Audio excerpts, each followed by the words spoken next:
হে hi everyone, আমি আবার চলে এসেছি একটা নতুন ভিডিও নিয়ে। এটা অ্যাকচুয়ালি একটা মিনি ভ্লগ। আমি ভ্লগটা শেয়ার করছি। এটা সানডে ইভিনিংয়ের ভ্লগ।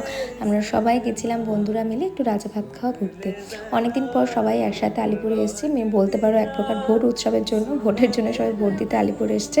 তাই আমরা বিকেল বিকেল করে স্কুটি নিয়ে বেরিয়ে গেছি। আমার স্কুটিতে ছিল নীলাদ্রি চালাচ্ছিল, আর ওই দেখো এটা হচ্ছে ঋষিতা, আমার ছোট্টবেলার বান্ধবী। ও ছিল প্রীতমের স্কুটিতে। আমরা সবাই মিলে স্কুটি করে রাজা ভাত খাওয়া যাচ্ছিলাম। যেতে যেতে মোটামুটি 4:30 5টা লেটই হয়ে গেছিলো।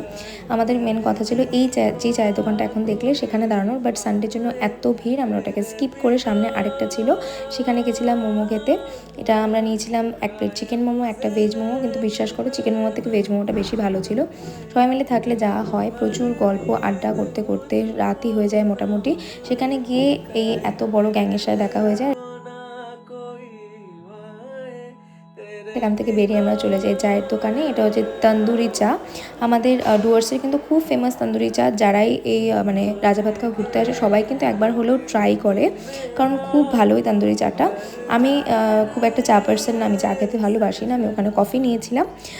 জানি শুনলে অবাক হবে যে কেউ চা খায় না, এটা খুবই অবাক ব্যাপার, বাট আমি পছন্দ করি না। তো ওদের সাথে আছে জন্য একটু ট্রাই করেছি। দেখো আমি কফি নিয়েছি, বাকি সবাই চা। এভাবে চায়ে আড্ডা, যেটা আর কি সবাই বন্ধুরা মিলে অনেকদিন পর প্রচুর গল্প আড্ডা করতে করতে রাত তখন মোটামুটি 7:30 বাজে। আমরা আমাদের জার্নি আবার শুরু করি। অন্ধকার হয়ে গেছে দেখো। এইভাবেই কিন্তু রাতে সবাই একসাথে গল্প করতে করতে ফিরে আসি। ব্লগটা এখানেই শেষ করছি। দেখা হবে নতুন ভিডিওতে। টাটা।